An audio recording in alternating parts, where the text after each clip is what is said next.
Selamat datang di channel Simar Imam. Sembari mendengarkan tinggalkan like dan komentarnya bosku. Jangan lupa pasang headset kalian. Siapkan kopi dan camilan. Lupakan pahitnya kehidupan. Mari kita dengarkan sambil rebahan. Kembalinya Sang Raja. Bab 753. Karena saya membawa Guo Chanyu untuk bermain. Su Chen dan yang lainnya tidak memilih kamar pribadi, tetapi mencari tempat duduk di lobi lantai pertama untuk bersantai. Kakak ipar, bolehkah saya memesan anggur apapun yang saya inginkan di sini? Tentu saja, kamu bisa memesan apapun yang ingin kamu minum. Su Chen berkata dengan santai bahwa selama dia ada di sini, tidak masalah jika dia minum terlalu banyak. Tetapi anggur di sini sangat mahal. Apakah kamu punya cukup uang saku di sakumu? Bagaimana jika kamu kehabisan uang dan sepupuku tidak memberikannya kepadamu? Memutar matanya, Lin Ruohan berkata dengan kesal.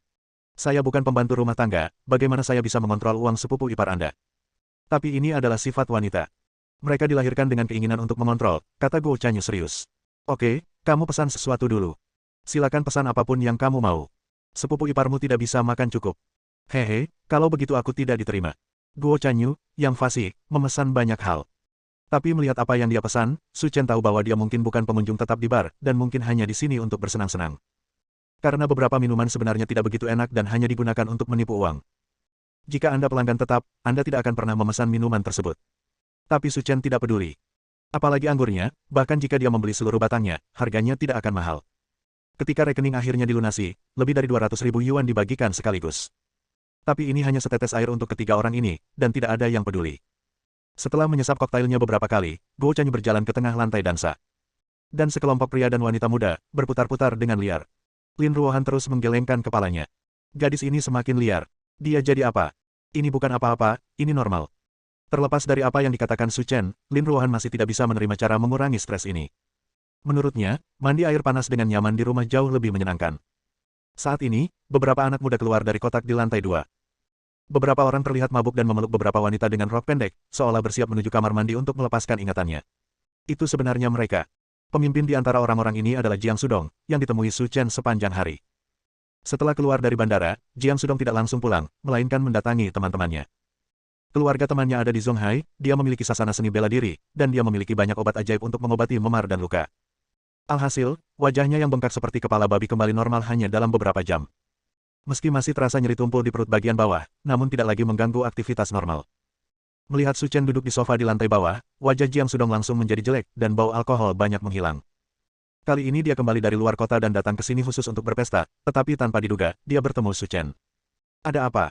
Apakah kakak Dong bertemu dengan seorang kenalan? Apakah kamu ingin mengajak kami bermain bersama? Pria yang berbicara itu bernama Wei Guangquan, dan mereka membuka sasana seni bela diri terbesar di Zonghai untuk keluarga mereka. Itu juga merupakan keluarga terkenal di Zonghai, jika tidak, mustahil bisa berkumpul dengan Jiang Sudong. Orang itu yang melukaiku. Jiang Sudong menyipitkan matanya dan berkata. Begitu kata-kata ini keluar, ekspresi beberapa teman Jiang Sudong juga menjadi serius. Ini menarik sekali. Setelah mengalahkan saudara kita Dong, dia masih berani datang ke bar dengan arogan. Dia benar-benar tidak tahu bagaimana hidup atau mati. Haha. Aku khawatir aku tidak bisa menemukan mereka untuk membalas dendam, tapi aku tidak menyangka akan bertemu mereka di sini. Ayo turun dan temui mereka. Jika kamu berani menyerang adikku Dong, aku akan membiarkan dia mencicipinya. Rasa botol bir hari ini. Setelah mengucapkan kata-kata kejam itu, Wei Guangquan mengambil botol bir dan berjalan ke bawah, seolah ingin membunuh seseorang. Guangquan, tunggu sebentar. Ada apa, kakak Dong? Jangan bertindak gegabah. Anak itu sangat kuat. Aku bahkan tidak punya ruang untuk melawan di hadapannya. Hanya sedikit dari kita yang pasti bukan tandingannya. Jiang Sudong berbicara. Wei Guangquan dan yang lainnya juga menjadi tenang. Saudara Dong, jangan takut. Saya akan menelepon ke rumah sekarang dan menelepon semua orang di sasana seni bela diri. Lalu saya akan memberinya nasihat. Jiang Sudong mengangguk, sebagian besar orang di aula seni bela diri Anda telah mencapai tingkat pejuang dan telah melampaui kategori orang biasa. Seharusnya tidak menjadi masalah untuk menghadapinya. Haha, kakak Dong, kamu pandai sekali bercanda. Bukan saja tidak masalah, di depan kakak laki-lakiku, dia seperti ayam kecil, tergantung pada belas kasihan kita. Kalau begitu panggil kakak laki-lakimu dulu. Ada dua wanita di sampingnya, keduanya menakjubkan di dunia. Kamu harus mendapatkan mereka malam ini. Oke. Segera, Wei Guangquan menelepon. Kakak senior, saya mengalami masalah di bar Yemei. Tolong bawa beberapa orang ke sini. Tidak, tidak, 2 atau 3 orang sudah cukup. Dia hanya anak kecil yang tidak penting. Tidak apa-apa, datang saja ke sini. Kakak Dongku kembali hari ini dan akan memperkenalkanmu kepadaku. Setelah mengucapkan beberapa patah kata, Wei Guangquan menutup telepon. Apa yang terjadi tadi? Jiang Sudong bertanya. Saya berpikir untuk meminta 2 atau 3 orang datang untuk menangani masalah ini, tetapi kakak laki-laki saya mengatakan bahwa mereka sibuk akhir-akhir ini dan ingin datang dan melihat-lihat, jadi saya harus membiarkan mereka semua datang. Jika aku mengingatnya dengan benar, pasti ada lebih dari 50 saudara di sekolah seni bela diri keluarga Weimu. Ya, mereka semua akan datang nanti. Wei Guangquan berkata sambil tersenyum. Itu hubungan yang baik. Aku akan memberitahu pelayan sekarang untuk pindah ke kamar pribadi besar di lantai 4. Setelah kita selesai menangani anak itu, kita bisa pergi ke lantai 4 untuk bersenang-senang. Kalau begitu kakak dong akan menghabiskan banyak uang hari ini, haha. Sekitar setengah jam kemudian, lebih dari selusin taksi parkir di luar bar. Saya melihat lebih dari 50 pemuda berjalan turun dari atas dengan sikap mengancam. Di antara lebih dari 50 orang, pria yang berada di urutan teratas dalam daftar paling menonjol. Tubuhnya yang berotot terlihat seperti Incredible Hulk dari sebuah film. Saat kami naik taksi, supirnya sangat ketakutan hingga gemetar, takut kalau dia adalah perampok. Nama pria itu adalah Sue Dapeng, dia adalah kakak laki-laki dari sekolah seni bela diri keluarga Wei, dia telah berlatih di sana sejak dia berumur 6 tahun. Dia adalah murid khas dari seluruh sekolah seni bela diri keluarga Wei. Ayo pergi, ikuti aku masuk. Aku sangat ingin melihat siapa yang berani berteriak di depan adik juniorku. Ayo pergi. Ketika lebih dari 50 orang masuk, kebisingan di bar tiba-tiba menjadi lebih pelan. Ada begitu banyak orang di sini sekaligus, tapi sepertinya mereka tidak ke sini untuk disko. Namun melihat lebih dari 50 orang berjalan ke atas secara serempak, para pemuda dan pemudi di lantai pertama merasa lega. Dilihat dari postur tubuhnya, mereka seharusnya bermain berkelompok, bukan berkelahi. Dengan cara ini Anda bisa bermain dengan tenang. Kakak, kamu di sini, kami sudah lama menunggumu, kata Wei Guangquan sambil tersenyum sambil memegang sebotol bir. Bab 754. Adik laki-laki, apa yang terjadi? Di mana orang yang menyinggungmu? Aku akan membantumu menghadapinya, kata Sue Dapeng sambil melenturkan pergelangan tangannya. Kakak tertua, kamu salah paham. Tidak ada yang menyinggung perasaanku, tetapi seseorang menyinggung saudara baikku, dan orang itu memiliki beberapa kemampuan, jadi aku meminta kakak senior untuk maju. Karena dia adalah teman adik laki-lakiku, dia juga teman Sue Dapengku. Katakan saja padaku di mana dia berada. Kakak, orang yang memprovokasiku ada di bilik bawah, pria yang memegang whisky. Sue Dapeng memandang Su Chen, tetapi semua matanya tertarik pada Lin Ruohan. Ini pertama kalinya aku melihat gadis baik di Zonghai. Baiklah saudaraku, aku akan menangani masalah ini. Jika ada yang berani menindas teman adik laki-lakiku, aku, Sue Dapeng, akan memberitahunya untuk tidak hidup atau mati. Oke, ayo kita pergi ke sana bersama. Aku harus membuatnya berlutut dan memohon ampun hari ini. Di bawah kepemimpinan Jiang Sudong, lebih dari 50 orang berjalan ke lantai pertama bar. Di lantai dansa yang bising, para pemuda dan pemudi memutar tubuh mereka untuk melampiaskan tekanan dan keinginan mereka. Ketika mereka melihat Sue Dapeng dan yang lainnya mendekat, mereka semua berhenti. Menghadapi sekelompok pria agresif, pria dan wanita di lapangan ketakutan. Inilah ritme pertarungan. Su Chen tidak menganggapnya serius, tetapi detik berikutnya dia menemukan bahwa orang yang memimpin sebenarnya adalah Jiang Sudong. Ini benar-benar jalan sempit bagi musuh, dan Anda bisa menemuinya di sini. Saya melihat orang-orang besar itu berjalan menuju Su Chen. Sebidang besar ruang terbuka tersisa di lapangan, siap bagi mereka untuk bermain dengan bebas. Jiang Sudong, itu kamu. Guo Chanyu berkata dengan dingin. Aku tidak menyangka kita akan bertemu di sini. Jiang Sudong berkata dengan nada merendahkan, bahkan dengan sedikit ejekan dan ejekan. Aku sudah memberitahumu saat kita berada di bandara, sebaiknya jangan memprovokasi kami lagi. Zonghai adalah wilayah sepupu iparku. Hati-hati jangan sampai kamu berjalan-jalan tanpa makanan.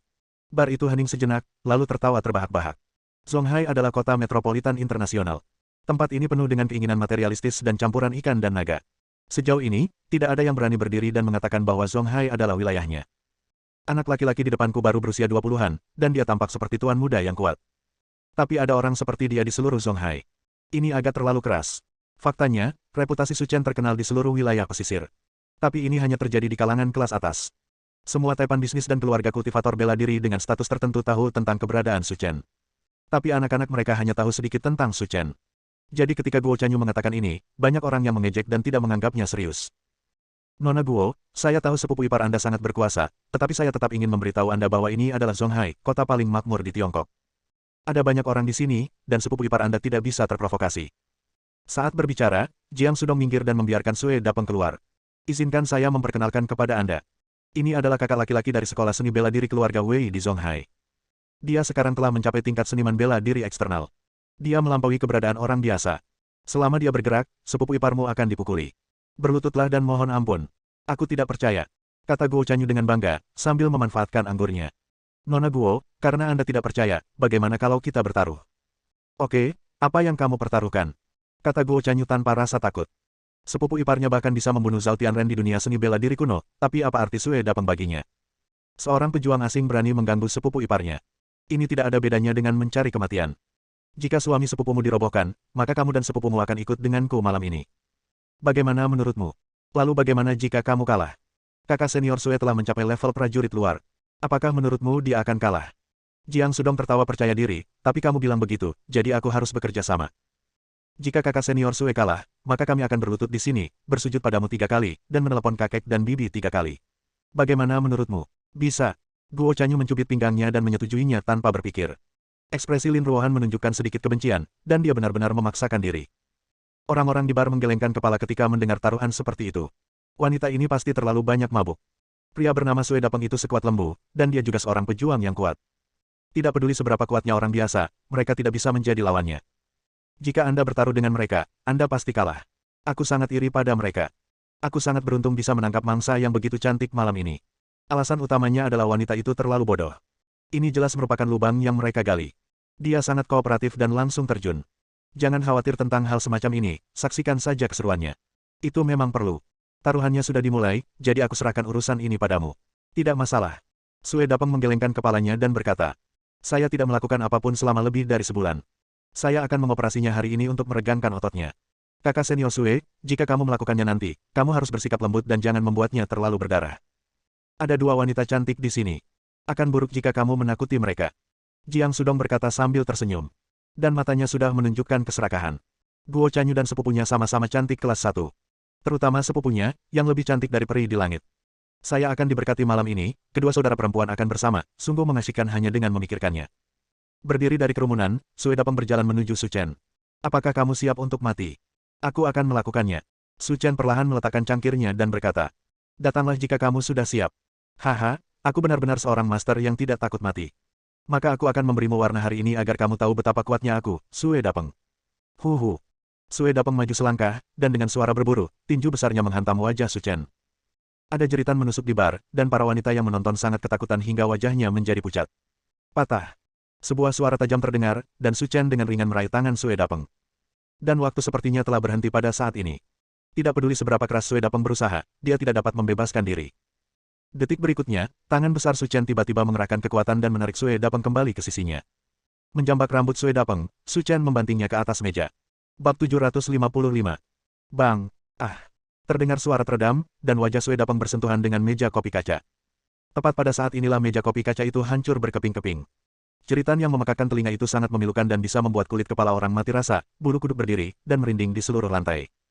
Pecahan kaca menembus wajah Sue Dapeng. Saat ini, dia bukan manusia atau hantu. Para wanita di bar begitu ketakutan hingga melolong, bahkan ada yang lari keluar bar. Apa yang terjadi? Jiang Sudong dan Wei Guangquan mundur beberapa langkah untuk menstabilkan diri mereka sendiri. Sue Dapeng adalah master di level prajurit luar, tapi dia terbunuh seketika dengan satu gerakan. Ini agak luar biasa. Dilihat dari ini, apakah dia juga seorang seniman bela diri? Dia telah jatuh. Sekarang kamu bisa bersujud dan mengakui kesalahanmu. Suara Su Chen sedingin kematian, menakuti Jiang Sudong dan Wei Guangquan hingga mereka gemetar. Wah, biarpun kamu mengalahkan kakak laki-lakiku, apa yang akan terjadi? Biar ku beritahu, masih ada lebih dari 50 orang di sini. Seekor harimau tidak bisa melawan sekawanan serigala, dan kamu akan tetap menjadi orang yang mati hari ini. Pada saat kritis, Wei Guangquan meraih pukulan terakhir. Meskipun 50 saudara laki-laki yang tersisa mungkin tidak sebaik kakak laki-lakinya dalam hal kekuatan pribadi. Namun bersama-sama, dengan kekuatan yang mereka keluarkan, mereka dapat dengan mudah mengalahkannya. Saya tidak perlu takut. Kamu belum menyerah. Orang-orang ini saja tidak cukup untuk aku kalahkan hanya dengan satu tangan. Jika kamu berlutut dan memohon belas kasihan sekarang, rasa sakit fisikmu akan berkurang. Sebaiknya kamu memikirkannya dengan hati-hati. Haha, kamu benar-benar tahu cara bercanda. Sekolah seni bela diri keluarga Wei kami adalah keluarga terkenal di seluruh Zonghai. Ini adalah saudara-saudaraku. Mereka telah memenangkan hadiah besar dalam kompetisi seni bela diri di seluruh negeri dan bahkan dunia. Kamu bisa jangan bilang itu tidak cukup bagimu. Kamu memukulku hanya dengan satu tangan, kamu benar-benar tidak tahu malu. Adik laki-laki, jangan bicara omong kosong padanya. Kamu mundur. Dia mengalahkan kakak laki-laki. Dia harus membayar harganya hari ini. Kata kakak kedua Wei Guangquan. Baiklah, kakak kedua, aku serahkan urusan ini padamu. Tidak masalah. Melihat lebih dari 50 orang, Su Chen dikepung. Orang-orang yang menyaksikan kegembiraan di bar juga merasa berdebar-debar.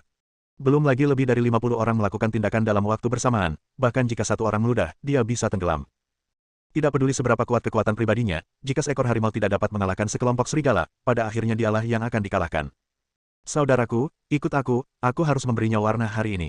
Bagus. Dengan satu panggilan dan 100 tanggapan, semua orang di sekolah seni bela diri keluarga Wei mengambil sikap dan bergegas menuju Su Chen bersama-sama. Penggemar Su Chen melintas dan bergegas menuju kerumunan. Seperti seekor naga yang mengalir ke laut, Wei Guangquan memanggil lebih dari 50 orang. Di mata Su Chen, dia bahkan bukan seorang prajurit atau jenderal. Dalam waktu kurang dari 10 menit, lebih dari 50 orang di sasana seni bela diri keluarga Wei dijatuhkan ke tanah oleh Su Chen. Satu demi satu, mereka muntah darah, mengerang dan tergeletak di tanah, tidak mampu berdiri. Mendesis. Mereka semua dirobohkan. Melihat pemandangan seperti itu, semua orang terkejut dan ngeri. Satu orang mengalahkan lebih dari 50 orang, jadi seberapa kuat dia? Jantung Jiang Sudong dan Wei Guangquan berdebar sangat kencang hingga hampir melompat keluar dari tenggorokan mereka. Tak satu pun dari mereka yang pernah mengira Su Chen akan memiliki kekuatan seperti itu. Jika Anda dikalahkan olehnya, Anda masih bisa memaafkan diri sendiri. Tapi saudara-saudari Wei Guangquan ini semuanya adalah master di level prajurit tingkat pemula. Tapi dia masih dirobohkan olehnya 3 kali, 5 dibagi 2, maka dia akan tamat hari ini. Putra. Seruan tiba-tiba itu mengejutkan semua orang di bar. Saya tanpa sadar melihat ke atas dan melihat sekelompok orang menuruni tangga. Orang-orang yang turun semuanya sudah cukup tua, pada dasarnya berusia 30-an atau 40-an. Semuanya memakai jas, jam tangan, dan rambut disisir berkilau. Sekilas, mereka adalah tipikal orang-orang sukses. Siapapun yang sering mengunjungi Yemei Bar tahu bahwa orang-orang ini pasti turun dari lantai 3 atau 4. Saya pasti mendengar suara berisik di sini, jadi saya datang untuk melihat apa yang terjadi. Jiang Sudong juga berbalik, dan terkejut menemukan ayahnya berjalan dari tangga. Ayah, kenapa kamu ada di sini? Ayah Jiang Sudong bernama Jiang Liangpeng, dan dia biasanya terlibat dalam perdagangan impor dan ekspor. Dia juga seorang tokoh terkenal di seluruh Zonghai. Apa yang sedang terjadi? Melihat putranya berhadapan dengan Su Chen, dia hampir mati ketakutan. Berdiri di depan mereka adalah Tuan Su yang terkenal dari Zonghai. Dia sendirian menekan serangan besar di sepanjang pantai. Jika putranya benar-benar menyinggung perasaannya, keluarga Jiang akan berada dalam bencana. Ayah, tolong bantu aku. Pria di depanku ini memukuliku. Aku akan mencari seseorang untuk membalas dendam, tapi aku belum menjadi lawannya. Jika aku tidak datang, dia akan membuat aku berlutut dan bersujud padanya. Kedatangan Jiang Liangpeng menyebabkan perubahan halus pada situasi di pengadilan. Mereka yang bisa berdiskusi bisnis di lantai 3 dan 4 Yemei Bar pastilah bos besar yang punya banyak uang. Kini ayahnya telah maju untuk menyelesaikan masalah tersebut. Maka dia mungkin tidak bisa makan dan pergi.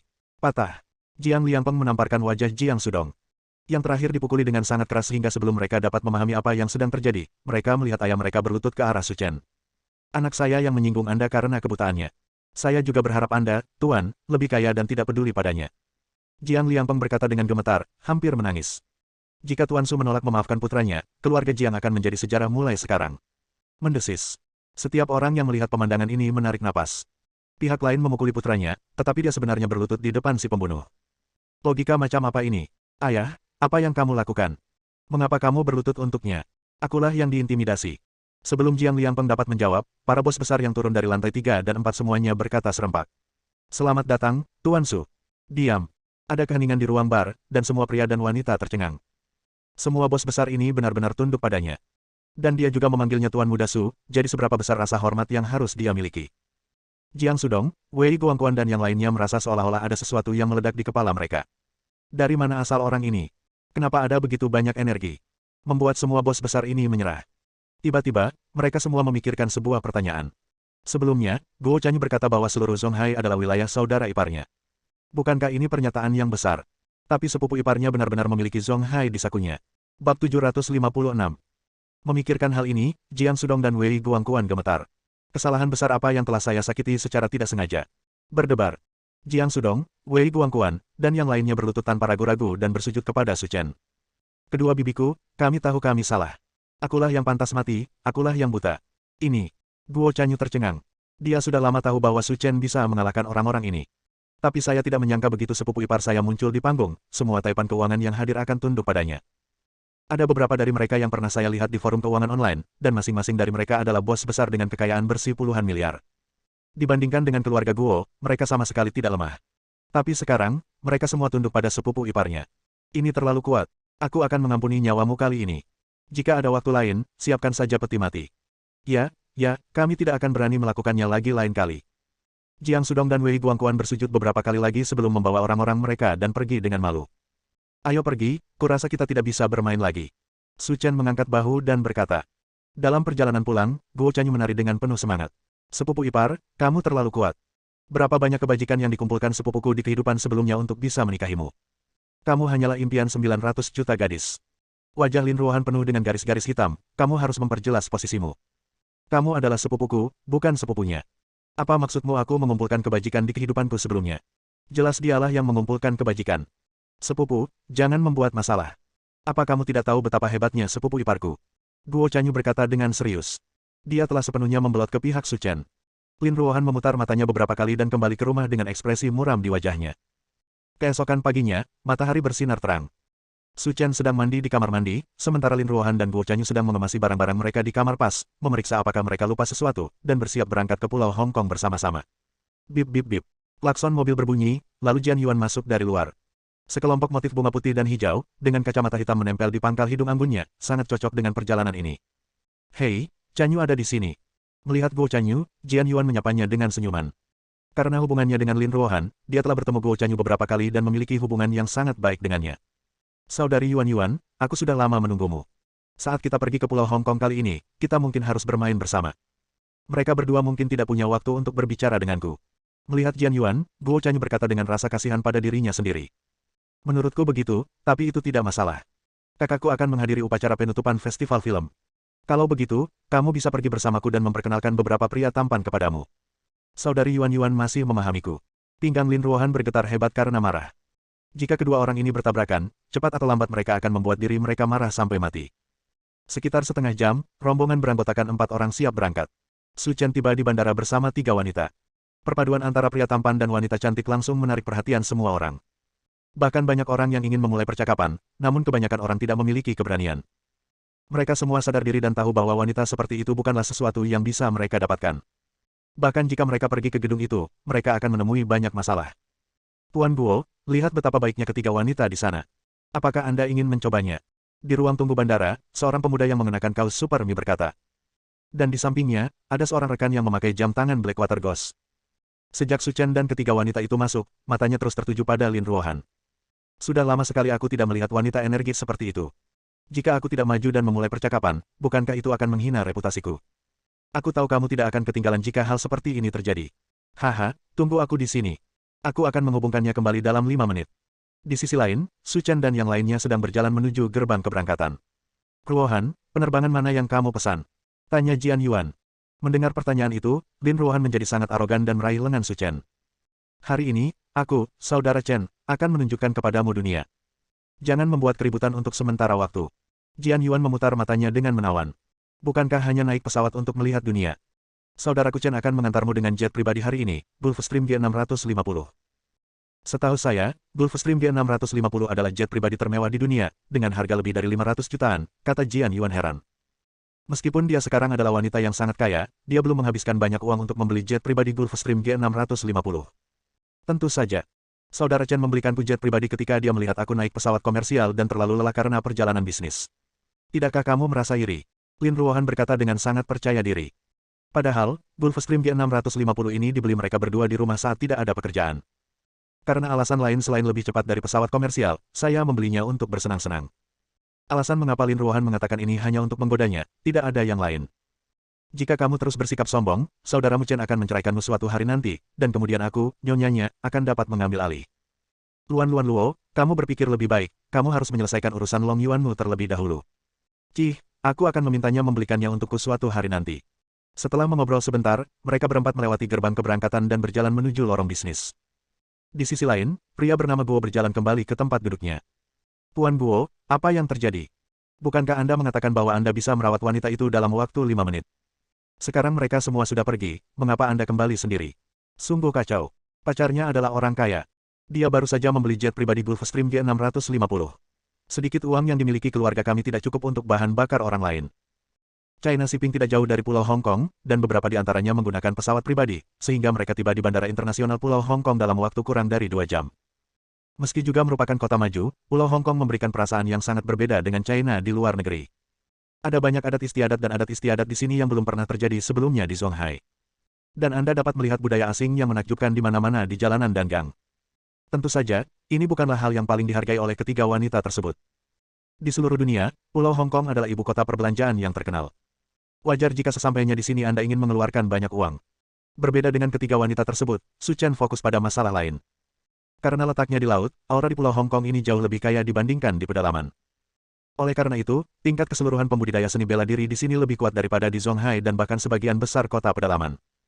Hanya dengan berjalan di jalan raya, Anda dapat merasakan gejolak spiritual yang terpancar dari para praktisi seni bela diri. Hal ini jarang terlihat di kota-kota pedalaman. Kemudian, mereka berempat menemukan hotel bintang 5 di Pulau Hong Kong dan bersiap untuk menginap. Buka 4 Presidential Suite. Ketika dia tiba di hotel, Jian Yuan mengambil kartu emas itu dan berkata dengan sangat bebas. Bersambung.